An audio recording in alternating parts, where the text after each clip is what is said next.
नमस्कार श्रोते हो, इरा ब्लॉगिंग मराठी या युट्यूब चॅनलवर सर्वांचे स्वागत. आजच्या व्हिडिओमध्ये आपण एक नवीन कथा ऐकणार आहोत. कथेचं नाव आहे मुलीची आई.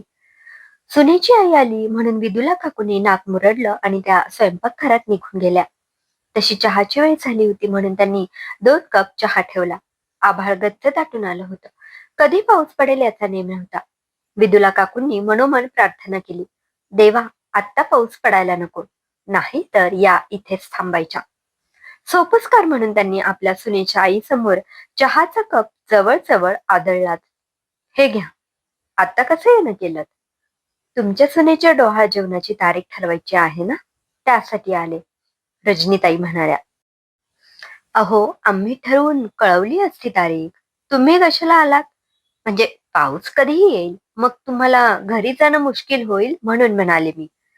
हे ऐकून रजनीताई गप्प बसल्या, कारण विदुला काकूंच्या बोलण्यामागचा अर्थ त्यांना उमगला होता. त्यांचं लक्ष वारंवार घड्याळाकडे जात होतं.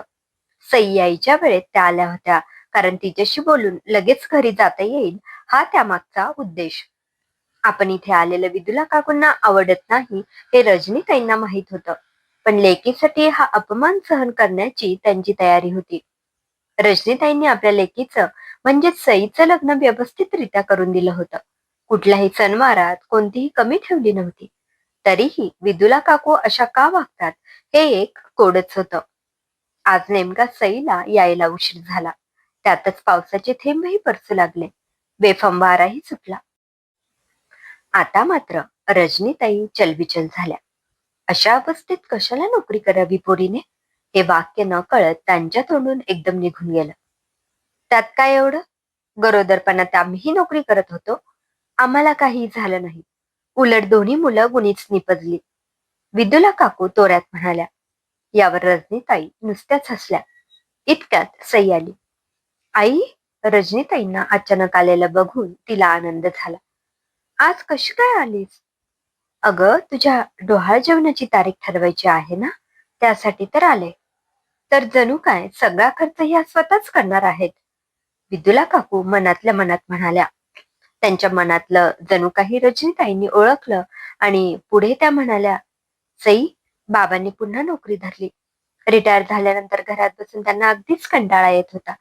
शिवाय साहेबांनी घरी बसून काय करणार आहात असं म्हणत परत बोलावून घेतलं. आई, बाबा यातलं काहीच बोलले नाहीत, सई म्हणाली. अगं, अगदी काल परवाचीच गोष्ट आहे. ते राहू दे. तू सुट्टी कधीपासून घेतेस? म्हणजे एखादी छानशी तारीख ठरवू आणि डोहाळ जेवण उरकून टाकू, रजनीताई उत्साहाने म्हणाल्या. या वाक्यावर सईने आपल्या सासूबाईंकडे पाहिले. तुम्ही तारीख ठरवा, आम्ही येऊ. विदुला काकू जागेवरून उठल्या. आई कधीपासून तुझी वाट बघत होती, त्यातच बाहेर पावसाळी वातावरण. अशा अवस्थेत तुला काही कार चालवता यायची नाही. त्या घरी जातील कशा? त्यात काय, राहतील आज. उद्या सकाळी ऑफिसला जाताना आम्ही त्यांना घरी सोडू. मग झालं तर, समीर दारातून आत येत म्हणाला. तेच तर मला नको आहे, विदुला काकू तोंडातल्या तोंडात पुटपुटल्या आणि आपल्या खोलीत आल्या. जुनं पानं काहीतरी आठवत त्या रजनीताईंवर मनातल्या मनात तोंडसुख घेऊ लागल्या. डोहाळ जेवण झालं आणि सई माहेरी आली. समीर, सई माहेरी गेली खरी, पण तिथे तिची नीट काळजी घेतली जाईल की नाही माहीत नाही. मी गेल्या 6 महिन्यांपासून तिची काळजी घेतली. तिला काय हवं नको ते पाहिलं. तशी काळजी तिची आई घेऊ शकेल? बरं, तिचं माहेर तसं सदन नाही. त्यात पहिलं बाळंतपण माहेरी होणार म्हणून रजनीताई आपल्या लेकीला घेऊन गेल्या. विदुला काकू समीरशी कमी आणि स्वतःशीच जास्त बोलत होत्या. आई, सई माहेरी गेली आहे, कुठल्या परक्या ठिकाणी गेली नाहीये. आणि आई आपल्या लेकीची काळजी घेणार नाही असं होईल का? समीर म्हणाला. आता काय बोलावं, मला वाटतं जसा माझ्या पोटी तू जन्माला आलास तसा सईला पहिला मुलगाच व्हावा, म्हणूनच मी तिचं इतकं कोड कौतुक केलं. आई, काय बोलतेस हे? ते आपल्या हातात असतं. मुलगा होऊ दे अगर मुलगी, मला आणि सईला काही चालणार आहे. फक्त दोघांची तब्येत नीट राहावी इतकंच. इतकं बोलून समीर ऑफिसला निघून गेला. आईच्या मनात हे भलतंच काय सुरू आहे हे समीरला कळत नव्हतं. आई सईच्या आईचा राग करते हे त्याला माहित होतं, पण विदुला काकून समजवण्यापलीकडे त्याने यात फारसं लक्ष घातलं नव्हतं. पण आता मुलगाच हवा या हट्टापाठीमागे आईचा काय हेतू आहे हे मात्र त्याला कळत नव्हतं. मी शिकून घर सांभाळून नोकरी केली, पैपै साठवून संसार केला, हे घर उभारण्यासाठी मदत केली, माझ्या दोन्ही लेकरांना शिकवलं, लेकीचं लग्नही अगदी थाटामाटात करून दिलं. पण याची जाण कोणाला आहे? कोणालाही माझं कौतुक नाही. पण आता या माझ्या मोठ्या इस्टेटीचा वारस माझा येणारा नातू असेल. तुला सांगते माया, त्या रजनीताईंचं वागणं मला अजिबात पसंत नाही. त्यांच्या वागण्या बोलण्यात अगदीच साधेपणा आहे, जराही बडेचावपणा नाही. माणसाने कसं छान राहावं, भरपूर पैसा मिळवावा आणि आयुष्य आरामात जगावं, पण त्यांच्याकडे यातलं काहीही नाही. शिवाय त्यांचं घरही थोडकं आहे. विदुला काकू आपल्या बहिणीशी फोनवर बोलत होत्या. त्यांचा रागराग करून तुला काय मिळतं? आपलं जीवन कसं जगावं हे ज्याचं त्याने ठरवावं. मला तू म्हणतेस तसं काही वाटत नाही. रजनीताई मनाने खूप चांगल्या आहेत आणि तुला नातू झाला काय अन नात झाली काय, आजकाल दोन्ही सारखंच आहे. विदुला काकूंच्या बहिणीने इतकं बोलून फोन ठेवून दिला. इकडे सई आनंदात होती. 9 महिने नुकतेच सरले होते. आता येणाऱ्या बाळाची ती आतुरतेने वाट पाहत होती. सासूबाई तिला फोनवरून सारख्या सूचना देत होत्या. असं कर, तसं कर, हे करू नको, ते करू नको असं सांगत होत्या. दिवस भरले आणि सईने एका गोंडस मुलीला जन्म दिला. समीरने विदुला काकूंना फोनवरून ही बातमी कळवली. मुलगी झाली हे ऐकून मात्र त्यांचा चेहरा पडला.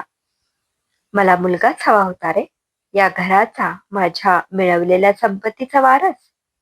आई, काय बोलतेस? हे तुझं तुला तरी कळतंय का? समीर चिडून म्हणाला. बरं, तू इकडे कधी येतेस? सई कधीची तुझी आठवण काढते आहे. मी कशाला येऊ? सईचे आई वडील आहेत ना तिथं. शिवाय तू आहेस, तुझे बाबाही पोहोचतीलच तितक्यात. आई, कसले हे तुझे विचार? आपला मुलगा बाप बनला या आनंदात तू सगळं काही विसरून धावत पळत इकडे यायला हवं होतंस.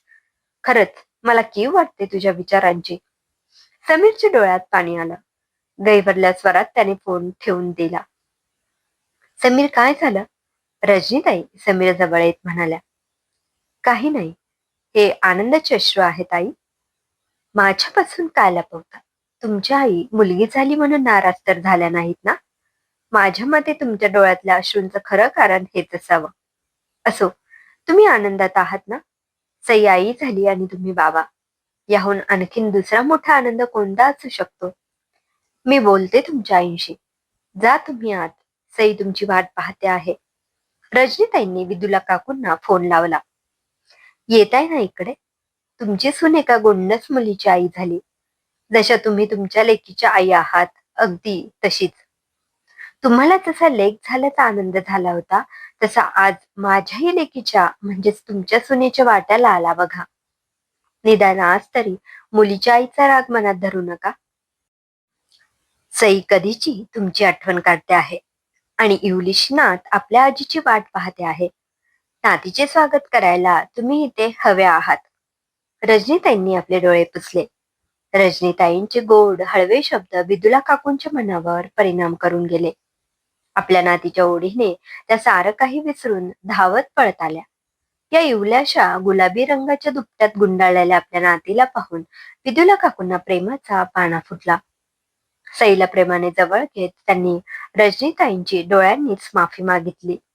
रजनीताईंनीही आपल्या विहीनबाईंना मनोमन माफ करून टाकलं, कारण नातीच्या पायगुणाने आता सारं काही ठीक होणार आहे यावर त्यांचा दृढ विश्वास होता. तर समाप्त. लेखिका सायली जोशी. श्रोते हो, कशी वाटली ही कथा कमेंट मध्ये अवश्य कळवा. पुन्हा भेटूया एका नवीन कथेत. धन्यवाद.